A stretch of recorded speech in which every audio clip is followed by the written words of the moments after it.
Loved the June. She was done well. Yeah, she showed up and I was Arden Cho, you killed it. Yeah, I'm here for that. She was amazing.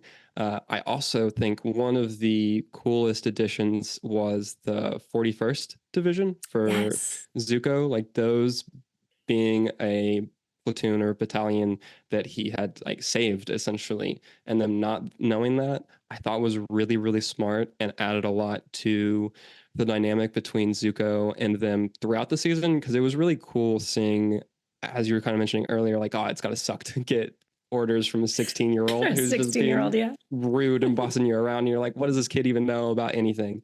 And so I think that the way that they throughout the season kind of hammered home and focused on that, the like dissent among his troops and stuff, and then for us to get the revelation at the end that like they're only alive because of Zuko, and them getting that, I think was really strong. That was a good addition. That was super cool. That's the type of stuff that I think you can do with an adaptation, where you can make intelligent changes that are additive, right? That don't subtract away from the original, which I think unfortunately happens with a lot of the changes that they made here, where like you can look at the changes in a vacuum and say, okay, these are good and these make sense for this season. But then when you look at the bigger picture, it kind of loses some of the other stuff there. I think one of the things, I liked Sokka a lot, actually. I thought that he was great. He was cool, even though he's still like missing his kind of arc a little bit. They do it sort of, but then it's also kind of confusing. Like I liked how they pretty early on are hammering home the fact that he doesn't need to be what he thought he needed to be in order to be a person, right? Because he's like, I need to be this big warrior and be great at this, and he's kind of learning throughout the season and that's not necessarily the case. He's okay if he just is being himself, and so I think that that's strong. But I think for the most part, the changes just didn't really land or kind of make sense. Like the genocide with the air nomads, I didn't really need to see that, and that took a lot of screen time away. That's 30 minutes. Didn't necessarily need it. Yeah, we could have like focused up. I think for me, the biggest thing that I was not happy with the changes was Azula being in this season. And it's not that I didn't want Azula in this season. I love Azula. I have an Azula poster behind me. And Elizabeth Yu, great actress. I thought you could tell she was for the original. Like, if she were to play the Azula in the exact way she was in the show, killed it. Oh, crushed it. You could tell she was giving her all, and it worked really well. But I vehemently disagree with the fact that they're showing her crack already. And I've seen a lot of discourse about this online, where people are like, why are Azula fans mad that they're showing that she's the way that she is because of obviously her abusive father and like the manipulation from him? And it's like, yeah, we get that, but the whole point of her arc, and spoilers for the end of season 3 of the animated series, is that she's not supposed to crumble until the very end. Like she's supposed to be so self-assured, and so I'm doing the right thing even though I'm obviously clearly insane and doing the wrong thing. That's not how she feels. And she's not like, she's supposed to be so emotionally stable, like in herself, through the first 2 seasons, and she's not that in this show. She's immediately breaking and showing cracks and showing that she's like, obviously in the animated series she's seeking her father's approval, but she's doing it in a much different demeanor in the animated series than she is in this. Like she's doing it in a very self-assured way in the animated series, and she doesn't feel like that here. Like she's calm, calculated, cool. She knows that she's a genius. I feel like it, again, I'm going to say it's a disservice to the character. I think it makes her look not as smart, not as conniving, she's these master plans. She is better than the entire Fire Nation armada. Like, she can take on all of them. She shows up these soldiers that are years older than her and have years more experience on her, and she outdoes them all. Yeah. And I hope maybe we'll get to see that in season 2, but it's kind of thrown to the side a little bit. It's cool that we got to see her take over Omashu at the end here. Well, I say see her take over Omashu. We see that she has taken over Omashu by the end, which is cool, and a good tease for her character going through into season 2. but it's just one of those things where it's like, again, it didn't feel like she earned that kind of. I know the Netflix show kind of, it seems like her earning that is by way of her using lightning whenever she's like saying no to Ozai when he's like, oh, you need to keep taking out these Earth Kingdom people. And she's like, no, I'm done with this. And like shoots lightning. And the Netflix show acts like it's this huge deal, which like it is a huge deal that she's able to use lightning. But the Netflix show gives you zero context for why that's important at all. Like it just is like, oh, okay. But if you don't know anything, like if you're a new fan, if this is the first time you've watched Avatar, there's nothing to tell you why it's a big, like it looks cool that she's using lightning and you've never seen anyone do it before, but like there's no, it doesn't elaborate on that at all or like give you any like oomph as for why that's a big deal. It's just like, well, you get Ozai smiling and being like, okay, you seem ready now, which is cool, I guess. But because like, you can think like, oh, firebenders can also do that, cool, but like no, that's like only a very hard thing. A very selected amount of firebenders can do that. Yeah, and so it doesn't elaborate on that, which is hilarious considering the rest of the show is very much about like over explaining everything, and then it just doesn't for that, which is really. And that's one of those things where I'm like, why didn't you elaborate on that? But you elaborate on this thing. Yeah, it's like, and I think a part of that too is because it happens earlier and not in the same context that it does in the original series. Because when it happens in the original series, Iroh's there the first time she uses lightning. And so then we get him and we get later on where he's talking to Zuko about how, like, why that's a big deal. And that happens like really soon after the fact. Whereas now we have to wait a presumably whole like season, like we have to wait for season 2 to know why it's a big deal that she used lightning, unless you've seen the animated series, which I feel like is something you should not make your audience do. You should be able to tell the story and have all the without all of that. You should have the pertinent information for this version of the story in this version of the story. And it doesn't really do that there, which is something, I guess. And yeah, because some parts of it, I was like, okay, it felt like they were explaining things in a way like, okay, it's for the audience who hasn't seen this show. But then a lot of parts I'm like, but wait, you would only know this if you've seen the show. So what was the choice here? It's like they couldn't decide on one thing. And then May and Ty Lee are just there, which granted their job in the animated series is also just to kind of be there for most of the time and just be like, Azula, you're great. But it like really, they are in their spot. But you really feel it in this show where it's just like they're just standing around and literally every time we get to them, it's Azula doing something and then being like, oh, Azula, you're the best though.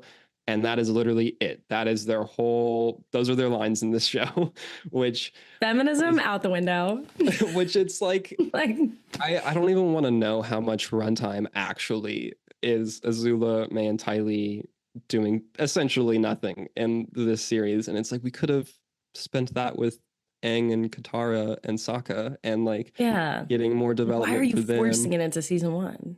Yeah, which again, I feel like it comes back to they're like, well, we know these characters are super popular, so we need to introduce them earlier. And it's like, okay, but at what cost? Like, I also, I love exactly. I love Azula, and the fact that it takes until season 2 of the animated series to get to her like hurts because she's great and I want to see her more. But it hits so much harder that we don't get her until then, because then we've got all this other time where we've spent with Team Avatar and also Zuko. And so then it's like, oh, okay, here's this new person, and now we're getting to explore them more while we've already got the emotional weight behind our main like Team Avatar people. And we don't really have that here, which hurts. It's not as fun. And then it could have been great. Yeah, it could have been so great. I will say though, I loved Iroh and Zuko's relationship in this a lot. And there is one moment, and I think we had talked about this briefly off camera and off mic, and I don't know if you also enjoyed this moment. There's one moment in this season they got me to cry, which I was not expecting at all. It was the funeral. Leaves from the Vine. Yeah, that scene where Zuko's going, everyone's paying respects to Iroh, and Zuko goes up to him and he says the formal stuff at first, and then goes to walk away. And the second he turns back, I was like, oh no. And he, says the actual, like, what he really feels, and hands Iroh the medal from his son. And like, that got me. That part was really good. And like, he killed that performance too. Paul's son, Hyung Lee, right? Yeah, the tear, he was tearing up and trying to keep it. Yeah.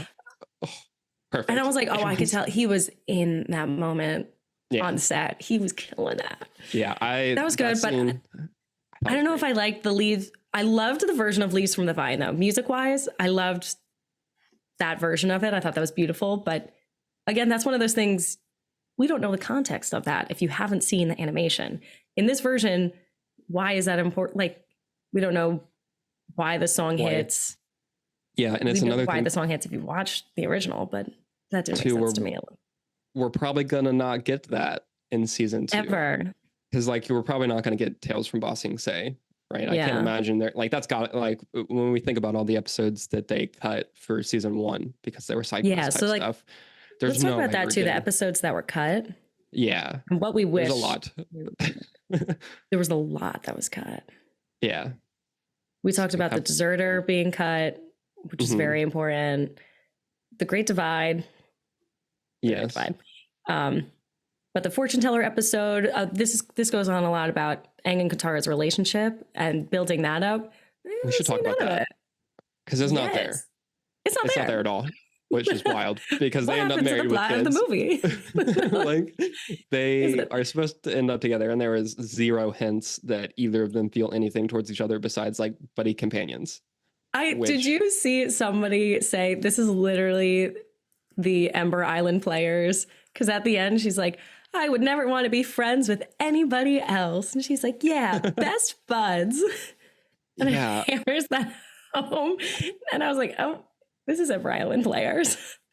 Yeah, it's a weird thing. And I guess, I don't know if part of it is because it is maybe easier to do that kind of like cute or quirky, like crush thing in animation with kids as opposed to like actually kids like on screen. I don't know if that's part of it, but it is something where that's a very pivotal part of the show is the fact that even if Katara doesn't really, reciprocate as much or feel that as much, especially in season 1, but like Aang very obviously has a crush on her from the beginning. And it's a very like clear thing that obviously first girl he meets. Yeah, the first girl he lays on his on. He's like, all right, I'm done. Such a guy. Yeah, but it's just not there, which is wild because that's kind of the crux of what that's how the air nomads continue to exist essentially. Yes. Like and so that just being completely absent, I don't know if they'll want to wrap that around or like make that more of a prominent thing going forward like in season 2. But that's also where like we lost the moment of them in the tunnels, but that's also one of those things that originally was in season 2 where they're in the caves under. Why are we doing it so early? Yeah, I feel like, and this kind of goes to your point earlier, where they're like, well, we know that Secret Tunnels is one of the most famous audio bits of all time from the show, so we need to put that as soon as possible in the show so we can get a bunch of TikToks of it, which like, yeah. Literally! Which is, I understand the thought there from like a exposure and like we want as many people and like the fans are going to lose their mind at this, and which like I was singing I was singing along whenever they like got there, and it's great. But also that doesn't happen until like I don't know if it's the middle of season 2 or like how, I can't remember exactly when in season 2 it happens, but it doesn't happen until season 2, and I have like there's and it no pays way off. Yeah, I like it because it pays off. It's exactly worked for, Yeah, and it's a big emotional moment between Aang and Katara and the tunnels, and like that's one of the coolest moments of the series where the light goes out and you're like, oh, did they kiss me? Like, I don't know. yeah. Like, oh, that's cute. Like either way, even if they didn't, it's good, and it's got great ambiguity there, and it's a really like, and you feel that because again, you've spent a season and a half with them, and they've also been laying these like the groundwork of their relationship in that kind of way. And instead, in this, we get Sokka and Katara going into the tunnels and dealing with which all I of get stuff. that kind of worked. I thought that kind of worked for their characters. I can see, but it felt unnecessary because I feel like we had that, and then we had them in the spirit world also going through that. That's a whole thing. The spirit world episode. Also, they called it Spirited Away. Yeah, which also, fuck up. okay, man. You're really You're really reaching- touching on things you shouldn't be touching Yeah, on here. That's a high bar for It's a high bar. you to be calling your episodes Spirited Away. Like, all right, man. Like, sit Cool down. your I don't even think the original Avatar animated series could get away with that. Like, come on. Yeah, no. Chill a little bit.